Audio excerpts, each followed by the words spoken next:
Olá pessoal, bom dia. Nós estamos hoje tendo uma sessão de manhã, né? Sessão deliberativa aqui no Senado. Mas eu estou aproveitando o intervalo para conversar um pouco sobre uma ação que desenvolveremos hoje à tarde. Às 15 horas, a bancada da Câmara dos Deputados de Combate à Corrupção, a Frente de Combate à Corrupção, irá conosco à presidência da Câmara dos Deputados fazer um apelo para que o presidente Rodrigo Maia coloque na ordem do dia a nossa proposta que acaba com o foro privilegiado. Aliás, eu fico espantado com as prioridades, né? Na mídia mesmo, sabe? Há um certo desencanto em relação à inversão de prioridades. Eu considero esse projeto mais importante do que todo o pacote do ministro Moro. Esse é mais importante. Eu não tenho nenhuma dúvida, porque ele é emblemático, né? Esse projeto é emblemático. Eu falo sempre que é um salto civilizatório. É colocar o Brasil no mundo civilizado da justiça, onde todos são iguais perante a lei. Mas a mídia não está se importando muito com isso, as redes sociais se movimentam timidamente até este momento e dão destaque a esse pacote que vem do Ministério da Justiça, que inclusive é bom dizer, nós somos favoráveis ao pacote, mas com as necessárias alterações, porque ele apresenta falhas técnicas que já estão sendo apontadas por juristas, o Miguel Reale Júnior, por exemplo, o Instituto dos Advogados, estão apontando falhas técnicas nessa proposta que veio do Ministério da Justiça. Como nós somos independentes aqui, não estamos aqui para avalizar equívocos, nós estamos aqui para defender o interesse nacional, para defender o interesse do povo brasileiro, nós vamos sim propor alterações, as alterações que forem necessárias. Eu até levei um puxão de orelha do Miguel Reale Júnior quando eu disse que apoiava integralmente o pacote. Sim, eu apoio integralmente os objetivos do pacote. Combate à corrupção, ao crime organizado, ao crime violento, tudo isso eu apoio. Agora, é evidente que nós temos que encontrar a melhor forma de legislar, né? Temos que legislar corretamente, temos que corrigir eventuais equívocos que possam constar desta proposta. A outra questão também da divisão em três do pacote, dividido em três, né, com esse fracionamento, com o fatiamento, né, separando a questão do Caixa 2, né, é evidente que eu gostaria que o pacote fosse aprovado integralmente, né, com as correções necessárias, mas fosse aprovado o pacote de uma só vez. No entanto, o que importa é o resultado final. Se nós aprovarmos a legislação rigorosa em relação ao Caixa 2, ótimo, não importa que seja de forma fatiada, né? Então, mas o foro privilegiado, é esse o assunto. Nós vamos agora à tarde, hoje, às 15 horas, na residência da presidência da Câmara, com a Frente de Combate à Corrupção da Câmara dos Deputados, para apelar mais uma vez, para se coloque na ordem do dia. Eu nem sei porque há necessidade desse apelo. Nós saímos de uma campanha eleitoral, né? Todos os parlamentares devem fazer a leitura do que é prioridade para o povo brasileiro. E alguém tem dúvida de que acabar com os privilégios das autoridades no país é prioridade do povo brasileiro? Eu não tenho nenhuma dúvida. Então, este é um privilégio execrável, que tem que ter o seu fim agora, rapidamente. Neste mês de fevereiro, se possível, logo após o Carnaval, tem que ter um fim o foro privilegiado. Como nós estamos tratando de foro privilegiado, podemos também avançar um pouco e falar da prisão para o condenado em segunda instância. Mas, mais uma vez dizendo, hoje às 15 horas nós iremos lá. Parlamentares da Câmara dos Deputados, eu irei junto para fazer esse apelo ao presidente Rodrigo Maia, a fim de que o projeto seja colocado na ordem do dia, preferencialmente logo na primeira semana depois do Carnaval, se possível. Bem, a questão da prisão em segunda instância também é uma matéria controversa, porque há uma discussão sobre a conveniência ou a validade ou a juridicidade de um projeto de lei ordinária, como envia o ministro Moro. Nós aqui no Senado temos já duas propostas de emenda constitucional, né, que que consolida na legislação brasileira, legitima, portanto, na legislação brasileira, o entendimento já do Supremo Tribunal Federal do preso em segunda instância, da prisão em segunda instância. São duas emendas à Constituição, uma do senador Oriovisto, que chega agora, do Paraná, e outra minha, que já está aí desde o ano passado. A minha fica mais no campo dos políticos, né, parlamentares, políticos de modo geral, eliminando aquelas prerrogativas dos parlamentares, que neste caso seriam 3 alterações, né? Uma delas que diz respeito à prisão do parlamentar, essa prisão provisória, né, que é submetida ao Congresso, ao Senado ou à Câmara para a convalidação ou não da prisão. Tivemos recentemente aqui o caso do Delcídio Amaral, que o Senado acolheu a prisão. E tivemos uma outra situação que foi a do senador Aécio Neves, que aí o Senado negou, contra o meu voto, evidentemente. Eu votei pelo acolhimento da decisão do Supremo Tribunal Federal, que decretava medidas punitivas, né? E o Senado as revogou. Por maioria de votos, revogou. Então, a minha proposta retira da Constituição esta prerrogativa. Nós não vamos interferir, a partir da aprovação desta proposta, em decisões do Poder Judiciário no que diz respeito a parlamentares. Se há uma decretação da prisão, tem que ser preso, e ponto final.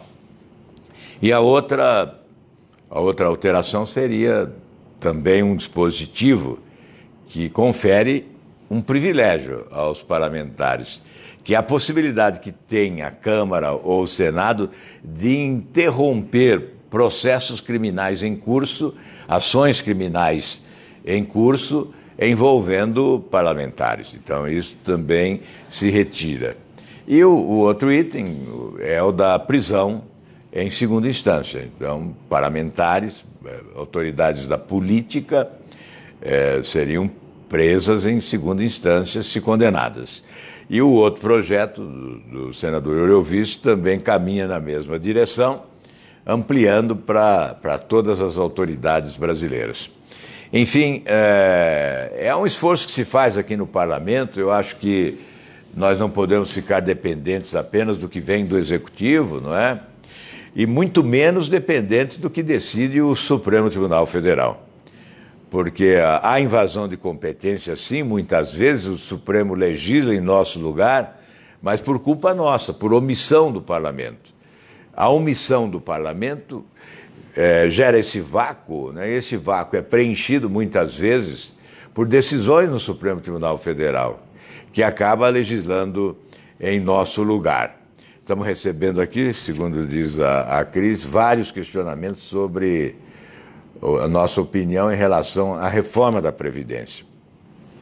Pois bem, é outra questão controversa, porque eu e o meu candidato a vice, presidente da República, Paulo Rabelo de Castro, apresentamos durante a campanha uma proposta de reforma da Previdência bem diferente desta que o governo está encaminhando.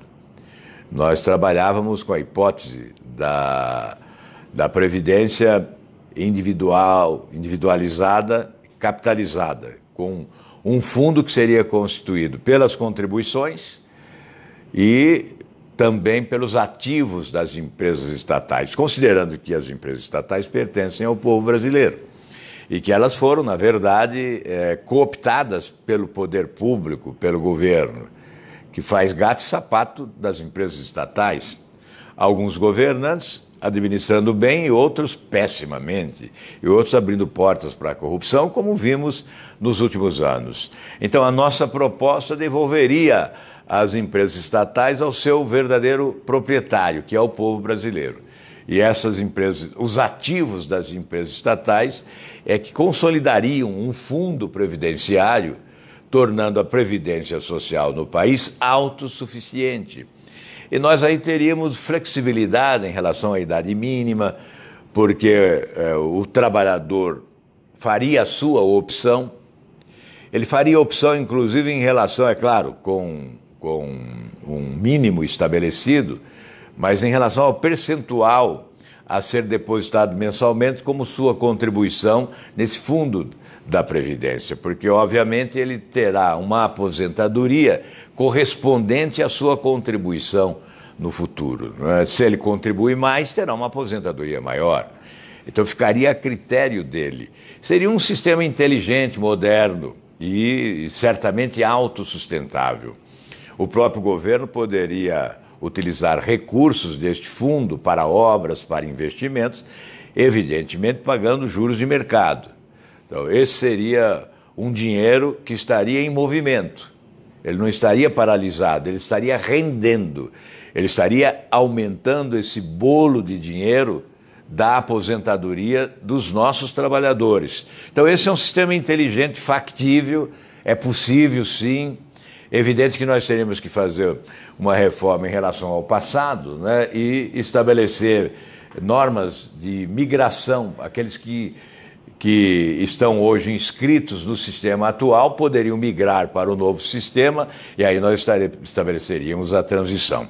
Enfim, a nossa opinião em relação à reforma da Previdência começará a ser emitida a partir da próxima terça-feira. Terça-feira, nós vamos realizar aqui no Senado uma reunião. Nós estamos convocando também os deputados federais do nosso partido e os seus assessores, os senadores do nosso partido e os seus assessores, para ouvirmos um relato do Gabriel Leal, que integra o Instituto Fiscal Independente, que virá trazer o desenho dessa proposta do governo. Vai explicitar com detalhes toda esta proposta do governo para que nós possamos fazer juízo de valor, a fim de que iniciemos a partir desta exposição o debate no partido e fora do partido, envolvendo, evidentemente, os setores interessados, segmentos interessados, para termos uma posição oficial do partido, se possível, ou então liberar a nossa bancada para que cada um tenha a sua posição individualmente, porque isso é próprio do nosso partido, é uma prática que nós queremos adotar, não restringir, não cercear, não limitar, não impor, exercitar a democracia na sua plenitude internamente, né? Então, se não há possibilidade de consenso em torno da matéria, nós temos que liberar para que cada um decida da sua maneira, atendendo às expectativas, obviamente, dos seus representados. Este é o nosso objetivo. Desde ontem, tenho recebido aqui visitas, né, de setores. Polícia Federal esteve anteontem, ontem esteve a Polícia Civil. Os policiais alegam que a reforma proposta pelo governo é perversa para com eles.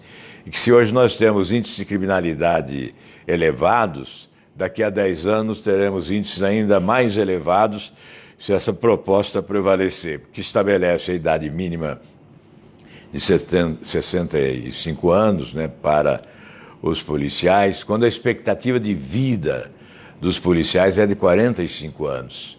Em outros países, a idade mínima no Chile, por exemplo, é 50 anos, em Portugal é 53 anos, e nós vamos fazer um estudo sobre o que ocorre nos outros países também. Afinal, nós não somos uma ilha nesse imenso oceano do universo. Nós temos que estar integrados ao mundo, né? E, obviamente, se há exemplos que podem servir, não é? Nós temos que aproveitar. Então, vamos estudar também o sistema de previdência dos outros países. Aqui nós teremos mais tempo, porque essa proposta começa pela Câmara, né? Então, a Câmara vai debater já. E nós estamos aqui no Senado constituindo uma subcomissão na Comissão de Constituição e Justiça para iniciar o debate desde já. Eu estou indicando pelo Podemos o senador Oriovisto para integrar esta comissão, esta subcomissão da Comissão de Justiça, que vai debater o projeto de reforma da Previdência. Nós queremos antecipar os debates aqui no Senado, por isso estamos marcando essa reunião já para terça-feira, porque quando chegar a proposta da Câmara, nós já estaremos preparados para deliberar aqui no Senado também. Se eventualmente for possível melhorar a proposta, é o que faremos. Se vier da Câmara já com as correções necessárias, melhor. O mesmo em relação ao pacote do ministro da Justiça. Esse pacote contra a corrupção, é anticrime, é anticorrupção, é anticrime organizado, é anticrime violento, enfim, é um projeto importante, sim, mas que certamente produzirá polêmica e nós teremos que contribuir para as alterações necessárias. Então, para concluir, dizer que eu continuo inconformado com o espaço limitado que tem tido na imprensa do país, na mídia nacional, especialmente na mídia de massa, né, que é a televisão, esse projeto que acaba com o foro privilegiado. Ele está sendo tratado como se fosse um projeto comum de todos os dias. E ele é um projeto histórico que vai decretar uma mudança radical no nosso sistema judiciário. Porque mais de 55 mil autoridades privilegiadas perderão esse privilégio. E a impunidade receberá um golpe frontal. Certamente nós estaremos golpeando para valer a impunidade no país, porque esse Instituto do Foro Privilegiado tem sido uma ferramenta na defesa da impunidade. Esse combate à corrupção passa, sim, pelo fim do foro privilegiado. Quantos corruptos estão protegidos por esse manto protetor do foro privilegiado? Quantos corruptos tiveram as suas penas extintas pela prescrição, porque sequer foram julgados? E quantos já foram julgados pelo Supremo Tribunal Federal desde o início da Operação Lava Jato? Enquanto há mais de uma centena de presos em Curitiba, prisões decretadas já na primeira instância e na segunda instância, aqui o Supremo Tribunal Federal condenou apenas um parlamentar. Apenas um parlamentar foi condenado desde o início da Operação Lava Jato. Então, o fim do foro é fundamental para que se possa comemorar uma nova justiça no Brasil. Muito obrigado a vocês todos aí e vamos apoiar o fim do foro privilegiado. Vamos pressionar as lideranças da Câmara dos Deputados, especialmente o presidente Rodrigo Maia, para pautar essa proposta, colocar na ordem do dia, porque certamente, colocada em votação, essa proposta será aprovada. Não creio que alguém tenha coragem de votar contra ela. Um grande abraço a todos.